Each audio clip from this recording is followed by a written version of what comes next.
మీ మోకాల నొప్పులకు ఎటువంటి సర్జరీ లేకుండా ఎపియాన్ పెయిన్ క్లినిక్ అందిస్తున్న అత్యాధునిక చికిత్స. సర్వైకల్ క్యాన్సర్ తో మరణిస్తున్న ప్రతి 8 నిమిషాలకి ఒక మహిళ మరణిస్తోంది. ఆడవాళ్ళలో మోస్ట్ కామన్ క్యాన్సర్ మనం చూస్తే రొమ్ము cancer number 1, number 2 cervical cancer. అంటే ఈ విషయంకి వచ్చేటప్పటికి కొంచెం బాధ ఎందుకు అంటే ఇది కానీ ఒక ఇంట్రెస్టింగ్ ఫ్యాక్ట్ ఏంటంటే కంపేర్ టు వెస్ట్రన్ వరల్డ్ ఇండియాలో ఒక డెకేడ్ అర్లీగా వస్తుంది బ్రెస్ట్ క్యాన్సర్. అక్కడ 50s to 60s లో వస్తుంటే మన దగ్గర 40s to 50s లో వస్తా ఉంది. పేషెంట్ మీరు ఎవరైతే ఆపరేట్ చేశారో నయం అయిపోతుందా సార్ పూర్తిగా? యూజువల్ గా సర్జరీ ఎప్పుడు చేస్తాం బ్రెస్ట్ క్యాన్సర్ లో? అర్లీ స్టేజ్ లో ఉన్నప్పుడే చేస్తాం. Stage 1 or at the most stage 2 లో ఉన్నప్పుడు. సో కనుక అర్లీ స్టేజ్ లో ఉంటే క్యాన్సర్ పూర్తిగా అంటే మనకు అంత తొందరగా రావడానికి డిఎన్ఏ మార్పులు ఏమైనా జరుగుతున్నాయా? స్టాటిస్టిక్స్ మనం చూస్తుంటే ఖచ్చితంగా మన దగ్గర అర్లీగానే కనబడతా ఉంది. అంటే ఈ క్యాన్సర్ లో ఒకటి ఏంటంటే పేషెంట్ తో పాటు ఫ్యామిలీ అంతా కూడా సఫర్ అవుతుంది. బోత్ ఎమోషనలీ, ఫైనాన్షియల్ గా కానీ, సోషల్ గా కానీ, మొత్తం ఫ్యామిలీ. సార్ మీ హోల్ ఎక్స్పీరియన్స్ లో what has been the worst food that you have seen that is very bad for the body అయినా కూడా పడి తింటారు? బార్బిక్యూ ఫుడ్స్ ఏదో డీప్ ఫ్రైడ్ చేస్తుంటారు, బ్లాక్ నల్లగా అయిపోయి క్యారీడ్ ఎగ్దమ్. వీటిల్లో సార్ మీ అపారమైన ఎక్స్పీరియన్స్ లో మీరు ఛాలెంజింగ్ కేసెస్ చాలా చూసుంటారు. మోస్ట్ ఛాలెంజింగ్ ఏంటి? Almost 10 years back 32 years old 6 months బేబీతో పాటు వచ్చింది. ఒక చిన్న లింఫ్ నోడ్ ఉంది నెక్ లో. ఎన్ని మందులు వేసినా కూడా తగ్గటం లేదు. సరే అని చెప్పి ఆ లింఫ్ నోడ్ ని బయాప్సీ చేసాం. బయాప్సీ చేస్తే అది వినగానే నా ముందుకు వచ్చి తను ఒకటి అడిగింది, డాక్టర్ గారు పాపను చూపించింది నాకు. పాపను చూపించి తర్వాత ఇంకెవరైనా చూసుకుంటారులే, ఐఎమ్ రెడీ అన్నట్టుగా ఏడుస్తూ చెప్పింది. అది చెప్పగానే నాకు కూడా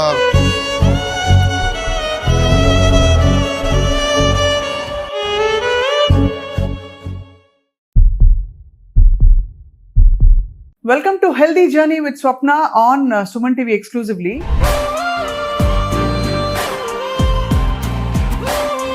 ఎప్పుడు మనకు తెలిసిన వాళ్ళకి తెలిసిన వాళ్ళకో క్యాన్సర్ వచ్చిందనే వార్తలు వింటూ కొంచెం కృంగిపోతూ ఉంటున్నాం. అండ్ నిజానికి స్టాటిస్టిక్స్ కూడా అలాగే చెప్తున్నాయి. సర్వైకల్ క్యాన్సర్, బ్రెస్ట్ క్యాన్సర్, రకరకాల క్యాన్సర్లతో హెల్దీగా ఉండే వ్యక్తులు, అరే నిన్న మొన్నటి దాకా బాగున్నారు కదా అని అనుకునే వ్యక్తులు కూడా క్యాన్సర్ డయాగ్నోసిస్ జరుగుతుంది. మరి ఎక్కడ పొరపాటు జరుగుతుందంటే మనం మామూలుగా ఒకటి పాయింట్అవుట్ చేయలేము. ఏ మార్పులు చేసుకుని క్యాన్సర్ బారిన పడకుండా ఎలా మనం జాగ్రత్త పడాలి, స్క్రీనింగ్ అంటే ఏమిటి, ఒకవేళ రాకూడదు కానీ వచ్చేస్తే ఎలా డీల్ చేయాలి, అన్ని మాట్లాడడానికి మనతో పాటు డాక్టర్ చినబాబు సుంకవల్లి గారు ఉన్నారు. అందరికీ సుపరిచిత, most popular surgical oncologist. Robotic సర్జరీలో వారు ఇప్పుడు స్పెషలైజ్ చేస్తున్నారు యశోద హాస్పిటల్స్ నుంచి. అండ్ గ్రేస్ ఫౌండేషన్ అని చెప్పి క్యాన్సర్ అవేర్నెస్ అండ్ హెల్త్కి సంబంధించి చాలా మందికి ఆయన అనేక రకాల సహాయం చేస్తున్నారు. So let's welcome doctor Sunkavalli. Doctor Chinababu గారు నమస్కారం అండి. నమస్కారం అండి. నమస్తే. నేను ఎక్కడో చదివాను ఇప్పుడే, ఊరికే క్యాన్సర్ స్టాటిస్టిక్స్ ఏంటని చదివితే సర్వైకల్ క్యాన్సర్ తో మరణిస్తున్న ప్రతి 8 నిమిషాలకి ఒక మహిళ మరణిస్తోంది భారతదేశంలో అని అంటున్నారు. అంత చేటుందా సార్? ఎస్ అండి. అంటే ఒకటి, ఇప్పుడు ఆడవాళ్ళలో మోస్ట్ కామన్ క్యాన్సర్ మనం చూస్తే రొమ్ము cancer number 1, number 2 cervical cancer. అంటే ఈ విషయంకి వచ్చేటప్పటికి కొంచెం బాధ ఎందుకు అంటే ఇది నివారించదగ జబ్బే. కరెక్ట్, అవును. అంటే ఇన్ దాట్ సెన్స్ మరి ప్రతి 8 నిమిషాలకి ఒక లైఫ్ ని మనం పోగొట్టుకోవడం అనేది ఇట్స్ వెరీ సాడ్ అండి, చాలా దుఃఖకరమైన విషయము. ఈ సంఖ్య తగ్గించడానికి వీలుంది. మన లైఫ్ టైంలో ఈ క్యాన్సర్ లేకుండా చేసే ఆస్కారం అయితే ఉంది. 99%, 100% దేనికి ఉండదు. To live is with risk కదండి. సో బట్ ఖచ్చితంగా అంటే ఒక వ్యాక్సిన్ ద్వారా జబ్బు లేకుండా చూసే ఆస్కారం ఉంది. ఒక క్యాన్సర్ నివారించవచ్చు. అది హెచ్పివి వ్యాక్సిన్. అంటే ఇది ప్రజలకు తెలుసు కానీ ద సాడ్ పార్ట్ ఏంటంటే ఓవరాల్ లో ఈ యొక్క వ్యాక్సిన్ టేకప్ 5% కూడా లేదు. అది ఎందుకంటే మన దాకా రాదని ఇప్పటికే అనుకుంటారు, కానీ మన దాకా మన చుట్టూ వచ్చేసింది. అంటే గ్రామీణ ప్రాంతాల్లోనే అనుకున్నా కానీ అర్బన్ వాళ్ళు కూడా వ్యాక్సినేషన్ పెద్దగా తీసుకోరు. అండ్ ఈ క్యాన్సర్ కొంచెం ఇటీవల సంఖ్య తగ్గింది కంపేర్ టు నేను initial faces Nizamabad every week వెళ్ళేటప్పుడు నెలకు అట్లీస్ట్ ఒక 5 నుంచి 10 సర్జరీస్ చేసేవాడిని. ఇప్పుడు ఆ సంఖ్య తగ్గింది. సో ఓవరాల్ హైజీన్ పెరగటము, లైఫ్ స్టైల్ ఇంప్రూవ్ అవటము, ఓవరాల్ లివింగ్ కండిషన్ పెరగటం వల్ల ఈ యొక్క సంఖ్య అనేది తగ్గుతూ వచ్చింది. బట్ స్టిల్ గ్లోబల్ గా మనం చూస్తుంటే ఒక 35 to 40% సర్వైకల్ క్యాన్సర్స్ ఏషియా నుంచి, ప్రత్యేకంగా ఇండియా నుంచి వస్తుంది. సో కనుక దీన్ని నివారించవలసిందే, దాని గురించి మనం యాక్షన్ తీసుకోవాలని చెప్తా ఉంటాం. సార్ ఇప్పుడే సర్జరీ చేసి బయటకు వచ్చారు సార్. ఏంటి సార్ కేసు? మీకు ఎలాంటి కేసెస్? మీరు అంటే అంత రోజు ఏదో ఒకటి ఇలాంటి రాచకొండ గురించి మాట్లాడడం తప్ప వేరే ఉండదు మీకు ప్రపంచంలో. అంటే రోజు 4-5 సర్జరీస్ కంపల్సరీ చేస్తుంటాను. ఇప్పుడే ఒక breast cancer 40 years old female అనమాట. సో అర్లీ బ్రెస్ట్ క్యాన్సరే. సో బ్రెస్ట్ కన్జర్వింగ్ సర్జరీ అని చెప్పి ఒక లంప్ వరకు తీసి ఆర్మ్ పిట్ లో లింఫ్ నోడ్స్ క్లియరెన్స్ పూర్తిగా చేయకుండా ఒక సెంటినల్ నోడ్ బయాప్సీ అని చేస్తాం కొత్త టెక్నాలజీ ద్వారా. అంటే లింఫ్ నోడ్స్ లో జబ్బు ఉందా లేదా అని ఒక డై ఇచ్చి చూస్తాం అనమాట. సో అది చేసి అది ఫ్రోజన్ సెక్షన్ పంపిస్తాం. అంటే డ్యూరింగ్ ద సర్జరీ ఆ యొక్క లింఫ్ నోడ్ టెస్టింగ్ పంపిస్తాం పెథాలజీకి. సో ఆ టెస్ట్ లో నెగిటివ్ వస్తే లింఫ్ నోడ్ క్లియరెన్స్ అవసరం లేదు. ఇప్పుడు ఈ మహిళ 40 years అని చెప్పారు కదా, ఎందుకు వచ్చింది ఆవిడ క్యాన్సర్ అని ఎలా చెప్తారు సార్? అంటే చెప్పగలుగుతాం ఆవిడ సడన్ గా వచ్చి ఉంటుంది మీ దగ్గరికి, కరెక్ట్. సిమ్టమ్స్ తో వచ్చారా? తను బ్రెస్ట్ లంప్ తోనే వచ్చింది. అంటే ఇప్పుడు లంప్ లేకుండా రావాలంటే స్క్రీనింగ్ తప్ప వేరే మార్గం లేదు. మనకు లంప్ ఉన్నా కూడా నిర్లక్ష్యం చేసి ఇంకా చాలా పెద్దగా అయ్యాక లేట్ స్టేజ్ లో మన దగ్గరికి వస్తా ఉన్నారు. సో అన్ఫార్చునేట్ గా అంటే ఎందుకు క్యాన్సర్ లో మీరు ఇందాక ఒక మాట చక్కగా చెప్పారంటే అంతా బాగుంది అనుకుంటున్నారు, సడన్ గా జబ్బు వచ్చింది అన్నట్టుగా వచ్చి చూపించుకుంటున్నారు. దానికి కారణం ఏంటంటే చాలా వరకు క్యాన్సర్ లో ముందుగా ఎర్లీగా సిమ్టమ్స్ ఉండవు, ఎర్లీ ఫేజ్ లో సిమ్టమ్స్ ఉండవు. సో సిమ్టమ్స్ వచ్చేటప్పుడు చాలా సార్లు అడ్వాన్స్ స్టేజ్ లో అయి ఉండొచ్చు. సో అలా చూస్తే ఇప్పుడు మరి మనకి స్క్రీనింగ్ అనేది అందుకే చాలా ఇంపార్టెంట్. స్క్రీనింగ్ ఎవరికి చేస్తాము? సిమ్టమ్స్ లేని వాళ్ళకి. నార్మల్ గా ఉన్నాను, నాకు ఏమి ఇబ్బంది లేదు అనుకున్న వాళ్ళకి చేసే పరీక్ష స్క్రీనింగ్ టెస్ట్లు అంటాం. సో దాంట్లో మరి 40 years అంటే రేర్ కాదండి. 18 years అమ్మాయి కూడా నేను బ్రెస్ట్ క్యాన్సర్ సర్జరీ చేశాను. So any age group it can affect, but age పెరిగే కొంచెం రిస్క్ పెరుగుతుంది. కానీ ఒక ఇంట్రెస్టింగ్ ఫ్యాక్ట్ ఏంటంటే స్వప్న గారు, ఇక్కడ మనకి కంపేర్ టు వెస్టర్న్ వరల్డ్ ఇండియాలో ఒక డెకేడ్ అర్లీగా వస్తుంది బ్రెస్ట్ క్యాన్సర్. ఎందుకు అక్కడ 50s to 60s లో వస్తుంటే మన దగ్గర 40s to 50s లో వస్తా ఉంది. సో అంటే జియోగ్రఫీ కావచ్చు, లైఫ్ స్టైల్ కావచ్చు, ఓవరాల్ గా హెరిడిటరీ ఫ్యాక్టర్ కానీ మల్టీ ఫ్యాక్టోరియల్ అని బ్రెస్ట్ క్యాన్సర్ కూడా మనం ఒకే ఒక రీజన్ వల్ల వస్తుందని చెప్పడానికి లేదు. అంటే బికాజ్ ఎందుకంటే సార్ డాక్టర్లు అందరూ ప్రాసెస్డ్ మీట్స్ తినద్దు, బర్గర్లు తినద్దు, పిజ్జాలు తినద్దు అంటారు. అవన్నీ ఎక్కువ తినే దేశం అమెరికా అని అనుకోవచ్చా? వెస్ట్ లో అమెరికా అయ్యుండొచ్చు, కరెక్టే. కానీ మనం కూడా ఫాస్ట్ క్యాచింగ్ అప్ కదా వెస్టర్న్ లైఫ్ స్టైల్లో. ఖచ్చితంగా మనం కూడా ఫాస్ట్ క్యాచింగ్. అంటే మనకి అంత తొందరగా రావడానికి డిఎన్ఏ మార్పులు ఏమైనా జరుగుతున్నాయా? డెఫినెట్లీ. అంటే మనకి అగైన్ జియోగ్రఫీ వైజ్ కానీ లేకుంటే జన్యుపరంగా కూడా కొన్ని మార్పులు ఉంటాయి. సో ఎగ్జాక్ట్ రీజన్ మనకు తెలియదు వై 1 decade ఎర్లీ అని చెప్పి. బట్ స్టాటిస్టిక్స్ మనం చూస్తుంటే ఖచ్చితంగా మన దగ్గర అర్లీగానే కనబడతా ఉంది. సో మీరు as a physician and surgeon sir, మీరు చాలా చూసుంటారు. ఎన్ని కేసెస్ చూసినా ఒక మూల కారణం పట్టుకుంటాం కదా, వాళ్ళు ఏం తప్పు చేశారని. ఆ మూల కారణం ఏంటి సార్? అంటే మీరు అడిగిన ప్రశ్నకు సూటిగా జవాబు చెప్పాలంటే ఒకే ఒక మాటలో జీవన శైలి, లైఫ్ స్టైల్. ఒక మాటలో చెప్పాలండి. ఎందుకంటే ఇప్పుడు మద్యపానం వల్ల కానీ లేకుంటే పొగాకు సేవించిన వరకు క్యాన్సర్ అందరికీ తెలుసు, అది డైరెక్ట్. డైరెక్ట్ మనం సినిమా థియేటర్కి వెళ్తే మనం యాడ్స్ చూస్తుంటాము ప్రతి చోట. ఇవన్నీ అంటే అండర్స్టూడ్. తెలియకుండానే మనం బాగుంది అనుకున్న వాళ్ళకి ఎందుకు వస్తుంది? ఇటీవల దీనికి రీజన్ ఏంటి అంటే లైఫ్ స్టైల్ చెప్పచ్చు. ఆ లైఫ్ స్టైల్ ఏం తప్పులు చేస్తారు సార్? బికాస్ చిన్న ఇప్పుడు ఫర్ ఎగ్జాంపుల్ వర్కింగ్ ప్రొఫెషనల్స్ ఉన్నాం, ఏదో సరదాగా వారానికి 2 సార్లు బయట అందరూ తింటారు. పోనీ మద్యపానం అండ్ స్మోకింగ్ పక్కన పెట్టేస్తే అందరూ అప్పుడప్పుడు ఫాస్ట్ ఫుడ్ తింటారు. మీరు చూడండి ఇప్పుడు ఇటీవల నంబర్ ఆఫ్ రెస్టారెంట్స్ హైదరాబాద్ లో ఎన్ని వచ్చినాయి అనేది. ఇంకా ఎన్ని వచ్చినా రష్ సార్, ఎప్పుడు చూసినా అదే కదా. అంటే ఎంత అన్లిమిటెడ్ ఫుడ్ అని పెట్టడం వల్ల ఈ బఫే వాటిలో అంటే డీప్ ఫ్రైడ్ ఫుడ్స్, లేకుంటే ప్రాసెస్డ్ ఫుడ్స్, లేకుంటే రెడ్ మీట్, అది కాకుండా మరి బేకరీ ఐటమ్స్, కేక్స్, ఇవన్నీ కూడా కన్సంప్షన్ పెరిగిపోయింది. దీనివల్ల ఏంటంటే మన యొక్క ఓవరాల్ సమతుల్యత బాడీలో దెబ్బతింటా ఉంది. సో ఫుడ్ అనేది ఫండమెంటల్ ఫర్ అవర్ హెల్త్ అండి. అంటే you are what you eat. మనం ఏం తింటాం అది అవుతాం మనం, అంతే కదా. సో కనుక ఫుడ్ మీద నిజంగా మనం కాన్సన్ట్రేట్ చేస్తే దీర్ఘకాల వ్యాధులు చాలా వరకు రాకుండా చూసుకోవచ్చు అని అనుకుంటారు. సో మీరు అన్నారు కదా ఇందాక ప్రాసెస్డ్ ఫుడ్ కావనివ్వండి, లేకుంటే మరి డీప్ ఫ్రైడ్ ఫుడ్స్, ఎక్కువగాని బాగా నూనెలో వేయించిన ఫుడ్. సో అంటే మనం ఏంటంటే ప్రకృతికి దగ్గరగా ఉండే ఫుడ్స్ దూరంగా వెళ్తున్నాం ఇప్పుడు. లీఫీ వెజిటబుల్స్ కానివ్వండి, లేకుంటే ఆర్గానిక్ ఫుడ్ కానివ్వండి, లేకపోతే ఎక్కువగా మనం ఏమంటారు ఇప్పుడు వెజిటబుల్స్, ఫర్ ఎగ్జాంపుల్ ఇప్పుడు బ్రోకలీ కానీ, క్యారెట్స్ కానీ, లేకుంటే అలాగే మరి మనం చూస్తే టొమాటోస్, అంటే రెగ్యులర్ మనకి యాంటీ క్యాన్సర్ ప్రాపర్టీ ఉన్న ఫుడ్స్ కన్సంప్షన్ అనేది తగ్గుతా ఉంది, ఫాస్ట్ ఫుడ్స్ పెరుగుతా ఉంది. అసలు దానివల్ల బాగా అసలు అంటే ఎక్కడో అది బ్రేక్ డౌన్ అవుతుంది బాడీ లోపల. బాడీలో ఏంటంటే క్యాన్సర్ ఒకేసారి రాదండి, కొంత టైం పడుతుంది. వేర్ అండ్ టేర్ బాడీలో జరుగుతూ ఉంటుంది. ఎగ్జాంపుల్ అప్పుడు ఆ టైంలో ఇప్పుడు కొన్ని పదార్థాలు ఏం చేస్తాయి, స్టిమ్యులస్ గా పనిచేస్తాయి. ఇప్పుడు మీకు ప్రాసెస్డ్ మీట్ కానివ్వండి, లేకుంటే consumption of deep fried food, ఇవన్నీ ఇందులో ఉన్నటువంటి కార్సినోజన్స్ రైట్, అవి ఏం చేస్తాయి, స్టిమ్యులేట్ చేస్తాయి. అదే ఫర్ ఎగ్జాంపుల్ బ్రోకలీలో మీరు బ్రోకలీ లేకుంటే టొమాటో లేకుంటే క్యారెట్స్ వీటిలో లేక లీఫీ వెజిటబుల్స్ తీసుకుంటే క్యాన్సర్ ని డీటాక్స్ చేసే కెపాసిటీ ఉంది. బాడీలో కొన్ని ఎంజైమ్స్ ఉంటాయి క్యాన్సర్స్ కణాలని చంపేస్తాయి. సో డీటాక్స్ ఎంజైమ్స్ ని ఇది యాక్టివేట్ చేస్తాయి. సో చెడుకి మంచికి జరిగే యుద్ధం ఇది. యుద్ధం అది. సో ఆ బ్యాలెన్స్ తప్పినప్పుడు ఇది క్యాన్సర్ బయటపడుతుంటుంది. సో చెడు ఒకవేళ అంటే నేను జస్టిఫై చేయట్లేదు కానీ ఒకవేళ చెడు బారిన పడినా కూడా బయట కొంచెం తినాల్సిన పరిస్థితులు వచ్చినా మంచిని సబ్స్టిట్యూట్ చేయడం వల్ల కొంతవరకు నివారించవచ్చు. కరెక్ట్. అంటే anti oxidant. It's all about their is nothing like poison, it all depends on dose. నా స్టాండర్డ్ గా ఎప్పుడు చెప్తాడే మాట. అదే ఓకే. సో అంటే ఏది కూడా అతిగా తీసుకుని ఉంటే దానివల్ల అది becomes poison for us. Sir మీ హోల్ ఎక్స్పీరియన్స్ లో what has been the worst food that you have seen that is very bad for the body అయినా కూడా పడి తింటారు? అంటే ఉదాహరణకు నేను ఎగ్జాంపుల్ చెప్తాను. ఇప్పుడు పిజ్జాలు బర్గర్లు అనేవి ఇప్పుడు నాట్ గుడ్ అని అందరికీ తెలుసు ఇప్పుడు థియరిటికల్. అలా బిర్యానీ ఒకటి ఉంది, అలాగా మనకి బార్బెక్యూలు ఉన్నాయి. అంటే మీ దృష్టిలో అసలు బాడీకి చాలా చేటు చేస్తుంది బాబు, ఎందుకు తింటారు మీరు అనే ఫుడ్స్ ఏంటి? బార్బెక్యూ ఫుడ్స్ ఏదో డీప్ ఫ్రైడ్ చేస్తుంటారు, బ్లాక్ నల్లగా అయిపోయి క్యారీడ్ ఎగ్దమ్. వీటిల్లో క్యాన్సర్ యొక్క లక్షణాలు వచ్చేటువంటి ఉంటాయి. అయితే సార్ ఇప్పుడు అఫ్ కోర్స్ మీరు వాళ్ళ పేషెంట్ కాన్ఫిడెన్షియాలిటీ వల్ల మేము ఎక్కువ డీటెయిల్స్ వాళ్ళ గురించి అడగం. ఇప్పుడు వచ్చిన పేషెంట్ మీరు ఎవరైతే ఆపరేట్ చేశారో నయం అయిపోతుందా సార్ పూర్తిగా? అంటే అర్లీ స్టేజ్ లో ఉంది కాబట్టి యూజువల్ గా సర్జరీ ఎప్పుడు చేస్తాం బ్రెస్ట్ క్యాన్సర్ లో? అర్లీ స్టేజ్ లో ఉన్నప్పుడే చేస్తాం. Stage 1 or at the most stage 2 లో ఉన్నప్పుడు. సో కనుక అర్లీ స్టేజ్ లో ఉంటే క్యాన్సర్ పూర్తిగా నయం చేయవచ్చు. More than 90% of cancers can be cured if in early stage. 100% దేనికి మనం మాట్లాడడం, లెట్స్ బి ప్రాక్టికల్. అంతే కదా సార్. సో అలాగని చెప్పి ఇప్పుడు మరి అర్లీ స్టేజ్ లో కూడా అందరికి ఒకేలాగా జవాబు బిహేవ్ చేయదు. కొంతమంది అర్లీ స్టేజ్ లో ఉన్నాము మాకేదో రిజల్ట్ బాగా రోజు చెప్పి అడుగుతూ ఉంటారు. ఇప్పుడు యంగ్ పేషెంట్ లో కొంతమందిలో హార్మోన్ రిసెప్టార్స్ అని ఉంటుంది, ఈస్ట్రోజన్ రిసెప్టార్స్, ప్రొజెస్ట్రాన్ రిసెప్టార్స్, తర్వాత HER2/neu, ఇంకొకటి 4th ఫ్యాక్టర్ Ki-67 అని ఉంటుంది, అంటే ఈ Ki-67. సో ఈ 4 ఫ్యాక్టర్స్ నెగిటివ్ ఉన్న వాళ్ళు లేకపోతే Ki-67 హై ఇండెక్స్ ఉన్న వాళ్ళలో డిసీజ్ చాలా అగ్రెసివ్ గా బిహేవ్ చేస్తాం. సో వాళ్ళకి మన ట్రీట్మెంట్ కూడా కీమో గానీ ఇమ్యూనోథెరపీ కానీ కూడా అగ్రెసివ్ ఇవ్వాల్సి వస్తుంది. సో అంటే outcomes depends on various factors.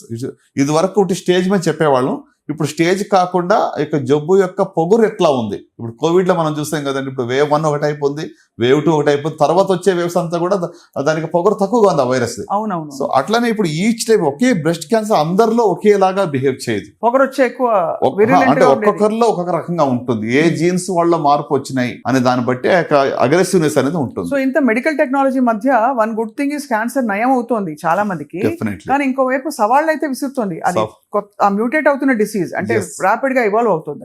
Young patients లో ఎప్పుడు కూడా అగ్రెసివ్ డిసీజ్ గుర్తుపెట్టుకోవాలి. యూజువల్ గా యంగ్ పేషెంట్స్ వస్తే అగ్రెసివ్. ఏ క్యాన్సర్ అయినా for that matter, 20s 30s లేక 40s లో ఉంది అంటే అది జన్యుపరంగా ఎక్కువ మార్పు జరిగినట్టు అర్థం. సార్ క్యాన్సర్ అంటే చాలా డెవస్టేట్ అయిపోతారు కదా ఫ్యామిలీస్.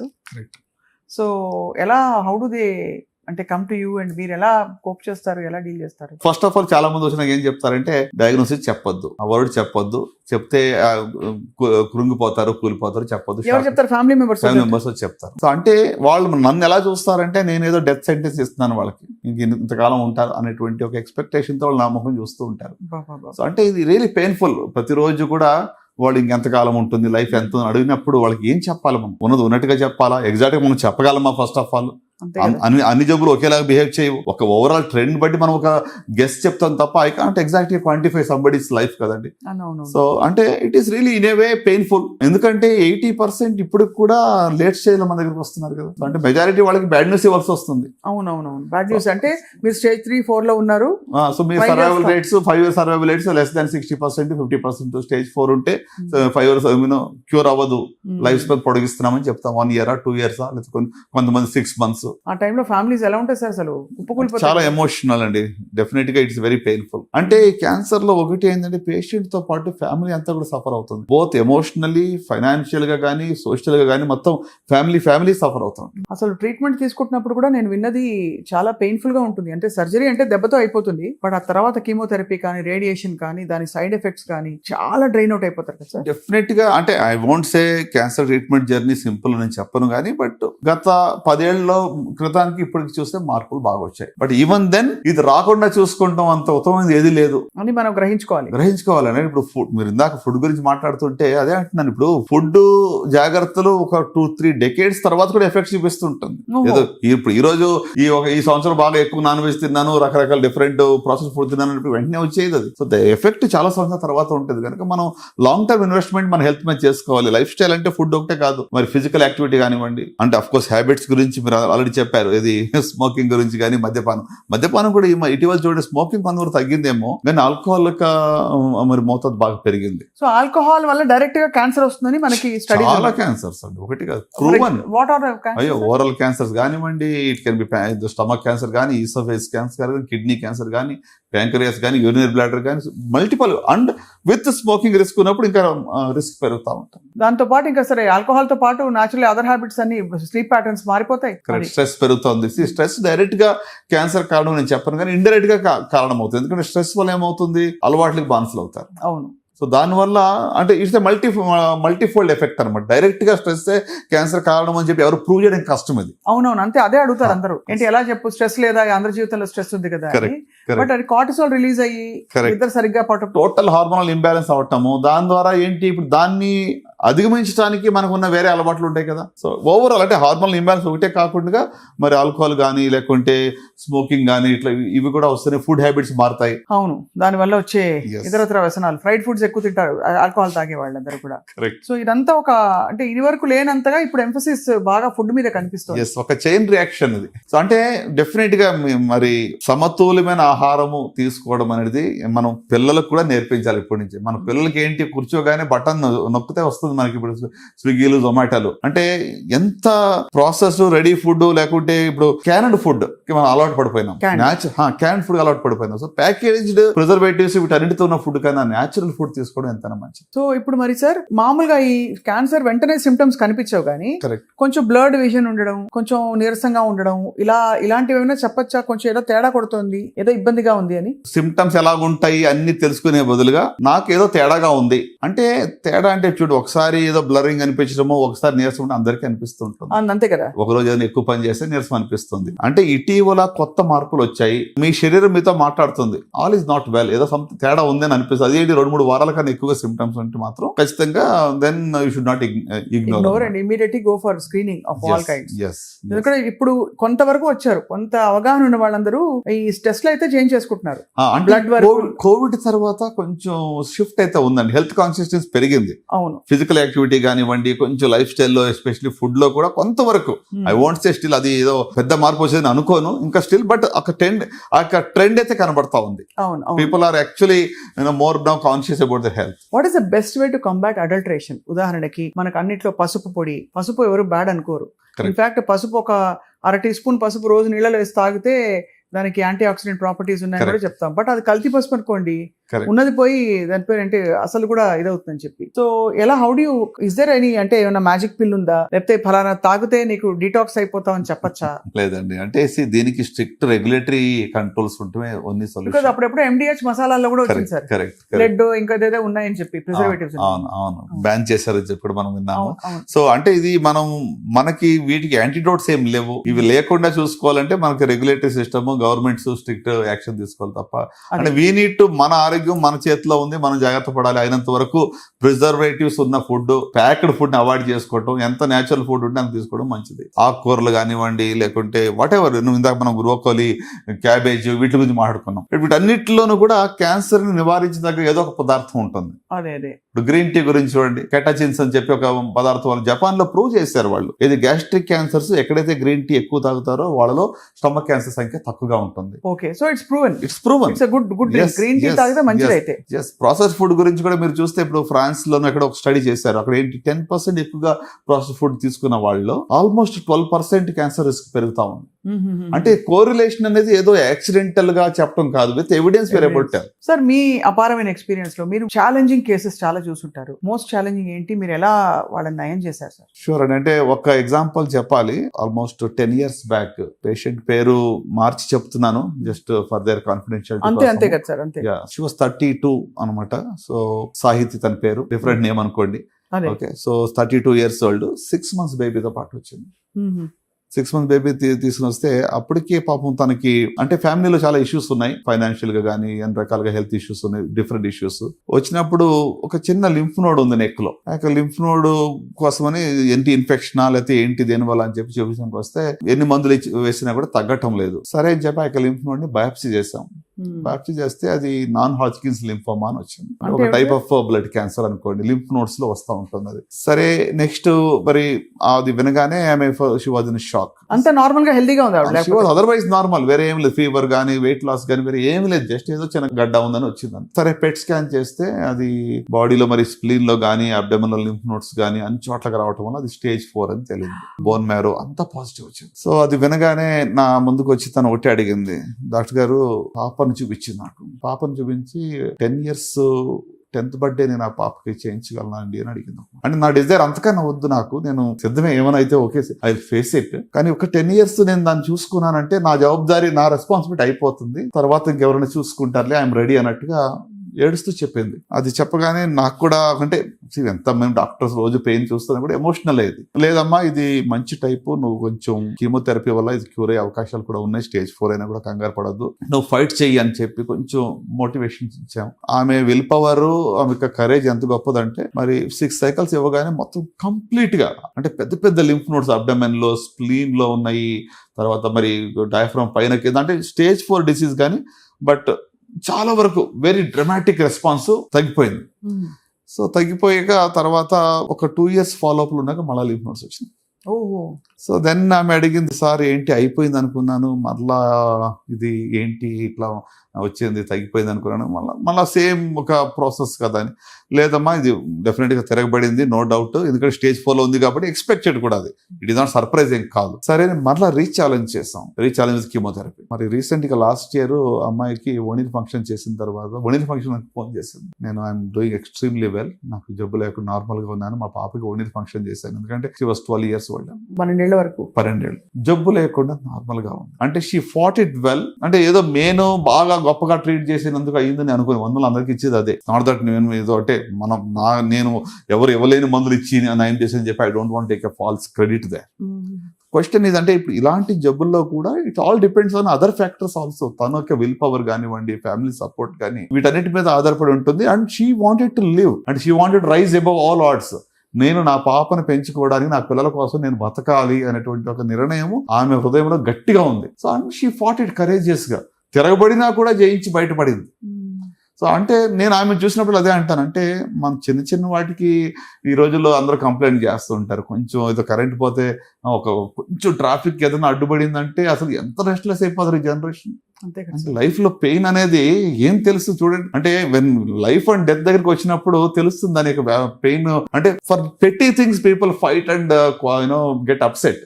అంతే కదా సార్, అన్ని మనకు ఉన్నా కూడా చిన్న చిన్న వాటి కోసం మనం చాలా అప్సెట్ అవుతూ ఉంటాం. సో అంటే నిజంగా మరి ఆ సాహిత్యక స్టోరీ అనేది నాకు ఒక గ్రేట్ ఎంకరేజ్మెంట్. అంటే ఒక విల్ పవర్ ఉండి ఒక సంకల్పం గట్టిగా ఉన్నప్పుడు ఖచ్చితంగా వాళ్ళు ఫైట్ చేసి బయట పడతారు అనేది it is proven beyond doubt. ఇలాంటి చాలా కేసులు అంటే స్టేజ్ 4 లో ఉన్న వాళ్ళు, లాస్ట్ టైం మనం మీరే షూట్ చేశారు ఒక గీతా సురేష్ గారు, మీకు తెలుసు, విల్లింగ్ గా బయటకు వచ్చారు కాబట్టి ఆవిడ పేరు కరెక్ట్. ఆవిడ అందరికి నేను 10 మందికి చెప్పాలని చెప్పి ధైర్యంగా బయటకు వస్తా ఉన్నారు. ఆవిడ కూడా స్టేజ్ 4 బాగా ఫైట్ చేసి మళ్ళీ she has re-return her life, travel చేస్తున్నారు. అంటే ఆవిడ స్టోరీ అదొక అద్భుతం అండి. ఎలా సార్ ఆవిడ ఎలా వచ్చారు మీ దగ్గర? అంటే బ్లీడింగ్ తో వచ్చారు, యూటరైన్ బ్లీడింగ్ అంటే ఎక్సెసివ్ మెన్స్ట్రువల్ సైకిల్స్ తో వస్తే గైనకాలజిస్ట్ చూసి ఒక డిఎన్సి చేస్తారు కదా, హిస్టోస్కోపీ చేసి బయాప్సీ చేశారు, యూటరైన్ క్యాన్సర్ ఉందని చెప్పి హిస్టెక్టమీకి ప్లాన్ చేశారు. ప్లాన్ చేసి అప్పుడు రోబోటిక్ సర్జరీ కొత్తగా వచ్చింది అప్పుడే మనకి. సో రోబోటిక్ సర్జరీలో నేను అప్పటికి ట్రైన్ అయ్యి ఉన్నాను, one of the earliest trainee in the robotic surgery కాబట్టి. సో రోబోటిక్ సర్జరీకి వెళ్తే వెరీ లార్జ్ యూట్రస్, కానీ సక్సెస్ఫుల్ గా దాన్ని తీసేసాం. తీసిన తర్వాత విత్ ఇన్ 2 months లో ఆమెకు అబ్డమెన్ అంతా కూడా డిసీజ్ రెకర్ అయిపోయింది. ఎలా సిమ్టమ్స్ ఉండేది ఆవిడకి ఆ టైంలో? పెయిన్ ఉంటుంది. స్కాన్ చేసి చూస్తుంటే ఎక్కడైతే పోర్ట్స్ వేసామో మొత్తం అన్ని చోట్ల కూడా జబ్బు తిరగబడిపోయింది, కడుపులో అన్ని చోట్ల మల్టిపల్ ప్లేసెస్. సరే మరి కీమోథెరపీ ఇవ్వాలి. కీమో ఇస్తే అలా కీమో తట్టుకోలేని పరిస్థితి, హిమోగ్లోబిన్ పడిపోవడము, ప్లేట్లెట్స్ పడిపోవడము. ఆవిడ ఎంత అంటే పాపం 2 చిన్న యవనస్తులు అమ్మాయిలు, తనకి వాళ్ళ ఫ్యామిలీ కూడా గ్రేట్ సపోర్ట్ లేండి. సురేష్ గారు చెప్పాలంటే అమేజింగ్. ఆయన చేసేంత వర్క్, హోంవర్క్ మేబీ ఆమె గురించి మేము యాజ్ డాక్టర్ చేస్తున్నాము. అంత అన్ని ఆప్షన్స్ ఏం చేయగలం అని చెప్పి ఆయన చాలా తపన పడ్డాడు. అండ్ ఫైనల్ గా she had that will power to fight also. So దానివల్ల మరి కీమో అన్ని మానేసాం చివరికి. We tried some other alternatives also, including ఏమంటారు దాన్ని అంటే ఓజోన్ థెరపీ కానివ్వండి, ఇట్లా అంటే ఓజోన్ థెరపీలు కూడా అందరికీ పనిచేయండి. బై ద వే నేను చాలా మంది స్టేజ్ 4 హోప్లెస్ కేసెస్ వాళ్ళకి కూడా ఇంకేమీ లేదన్నప్పుడు ఇవి కూడా ట్రై చేసాం, వాళ్ళు పని చేయలేదు. మనం కొన్నిసార్లు what we talk should not mislead people. ఇటీవల సిద్ధు గారు ఒక ప్రెస్ మీట్ పెట్టి మా వైఫ్ కి స్టేజ్ 4 ఓవరీ క్యాన్సర్ ఉంది, అన్ని వేస్ట్, ఇది ఇచ్చాను, ఈ ఫుడ్ ఇచ్చాను, ఈ పలానా తీసుకుంటే, దానివల్ల ఇటీవల నాకు చాలా మంది పేషెంట్ నా దగ్గరికి వచ్చి బాధ ఏం చెప్తున్నారంటే, మేము అన్ని మానేసి తీసుకున్నామండి, మాకు ఏం ప్రయోజనం జరగలేదని చెప్పి వాళ్ళు ఇంకా నష్టపోయి వస్తున్నారు. అంటే సమ్ టైమ్స్ సెన్సేషనలైజ్ చేయడం వల్ల రాంగ్ ఇన్ఫర్మేషన్ వెళ్ళి పేషెంట్ నష్టపోకూడదు అనేది నా మనవి అనమాట. ఎస్పెషల్లీ సుమన్ టీవీ ప్రేక్షకులు నేను చెప్పేది ఏంటంటే, ఒకరికి జరిగింది కాబట్టి నాకు అలాగే జరుగుద్ది అని చెప్పి అందరూ దాన్ని అడాప్ట్ చేసుకోకూడదు. అంటే క్లినికల్ అండ్ ఎవిడెన్స్ బేస్డ్ గా ఉండేవే మనకి ఎక్కువ పనిచేస్తాయి, సపోర్ట్ సిస్టమ్స్ పెట్టుకోవచ్చు. Correct right. అలా గీత గారు అలా బయటపడ్డారు సార్. ఆవిడ కూడా మోర్ దాన్ 10 years అండి ఇప్పుడు. అంటే స్టేజ్ 4 యూట్రై అది కూడా కార్సినోసార్కోమా అంటాం, చాలా అగ్రెసివ్ డిసీజ్ అది. అలాంటిది 4th stage డిసీజ్. మెడికల్ గా మేము అది క్యూర్ అవుతుంది ఇంతవరకు చూడలేదు. అలాంటిది టోటలీ క్యూర్. నార్మల్ ఎక్కడక్కడ అన్ని స్కాన్లు చేసింది ఏమి నథింగ్. ఆ టైంలో మీరు సాహితీ గారి గురించి చెప్పారు కదా సార్, ఆవిడ ఎలా ఉన్నారు ఇప్పుడు? ఫెంటాస్టిక్ అండి. మా ఏ ప్రోగ్రామ్స్ ఉన్నా తను పిలుస్తుంది. అంటే వాళ్ళని చూసినప్పుడు మనకి గూస్ బంప్స్ వస్తాయి. అంటే ఇలా కూడా ఫైట్ చేసాము, వచ్చి నిలబడింది కదా ఇంత గట్టిగా. ఆమె అంతా యువర్ ద రియల్ హీరో, మేము చేసింది ఏం కాదని చెప్తూ ఉంటాను ఆమె చూస్తే. సో ఆమె నన్ను చూసినప్పుడు ఏడుస్తుంది. నాకే సార్ కళ్ళ నీళ్ళు వస్తున్నాయి మీరు చెప్తుంటే. 10 ఏళ్ల ఫంక్షన్ బర్త్డే చేయొచ్చా అంటే తల్లికి ఎంత దారుణం. అంటే 6 నెలల బిడ్డను పెట్టుకుని. అవునండి. మీకు నిత్యం ఇట్స్ అన్ ఎమోషనల్ జర్నీ కదా sir with treating cancer. And ఒక పక్కన పెయిన్ ఉన్నా కూడా the best part of our profession is బాధలో ఉన్న వాళ్ళకి హోప్ ఇవ్వగలుగుతున్నాం కదా. To be able to really give a real hope.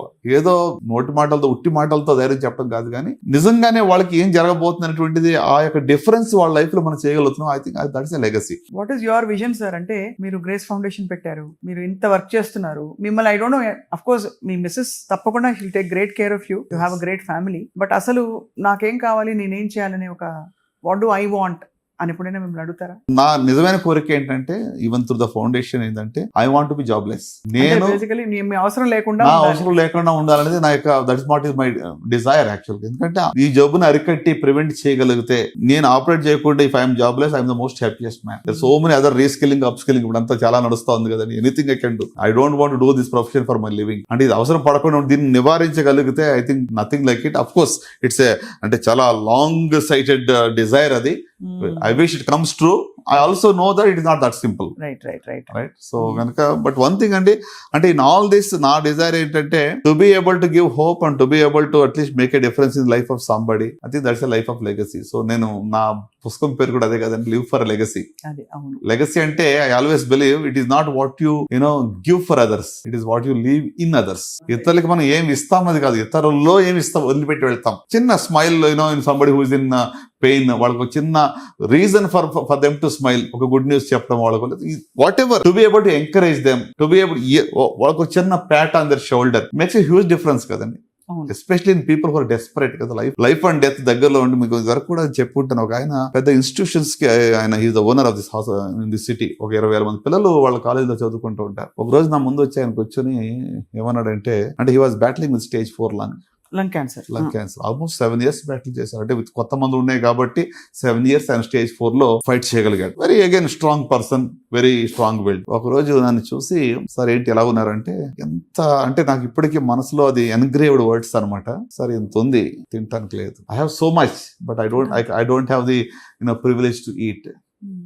అంటే it's so reality of life. మనకి when you have everything you don't realise, when something like this hits then you will see ఇదంతా అంటే ఏంటి, నాకు ఇంత ఆస్తి, ఇన్ని కోట్ల సంపాదన, ఇన్ని కాలేజీలు ఉన్నాయి, ఇట్స్ ఆల్ మీనింగ్లెస్. అంటే I may sound little bit philosophical, but it's the truth of it. అది ట్రూత్ ఆఫ్ లైఫ్ కదా. అంటే నిజంగానే సో ఉన్నదాన్ని సంతోషంగా సద్వినియోగపరచుకోవడం మన వంతు కర్తవ్యం కదా సార్. జీవితం ఒక గొప్ప అవకాశం మీరు అన్నట్టు. సింపుల్ అండి. ఇప్పుడు మంచి నిద్ర, మంచి ఆహారము, ఫిజికల్ యాక్టివిటీ, వ్యాయామం చేయడం, ఇవన్నీ మనకి ఏం ఖర్చుతో లేని పనులు కదా, దీనికి ఎవరైనా ఖర్చు పెట్టాలి. అంతే, మంచి ఆలోచనలు కూడా కదా సార్. చాలా దీన్ని మనం పక్కన పెట్టి we are actually complicating our life by our own greed అని కావండి, whatever it may be reason. So అందుకే నేను I make it a point, at least వారానికి 5 రోజులు ఫిజికల్ యాక్టివిటీ మ్యాండేటరీ. నేను అందరికీ చెప్పి మన గ్రేస్ రన్ అని చెప్పి అందరినీ ప్రపంచం అంతా పరిగెత్తిస్తూ I should not be a fool కదా, ఇతరులకు మనం చెప్పి బోధించినప్పుడు మనం first we should practice what I preach. అవును.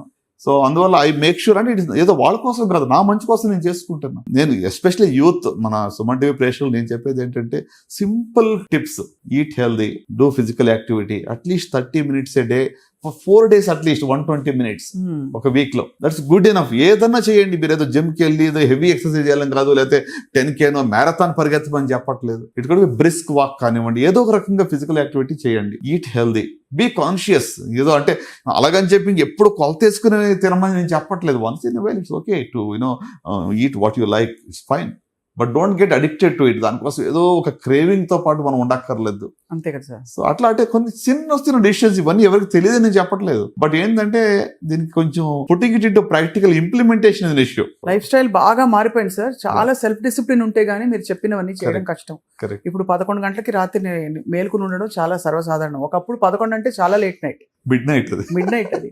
అలాగే ఇప్పుడు ఇదివరకు ice cream, chocolate, sweet, special days. ఇప్పుడు ఏముంది, ఫ్రీజర్ తీసి పిల్లలు తినేస్తారు హ్యాపీగా. నిద్ర లేకుండా ఎంతమంది స్ట్రగుల్ అవుతున్నారని ఇందాక ఒక పేషెంట్ వచ్చేది అంటుంది, సార్ నాకు 2 hours కన్నా ఎక్కువ నేను పడుకోవట్లేదు. For months together and years together 2 hours అంటే ఆలోచన సార్, ఆలోచన, స్ట్రెస్.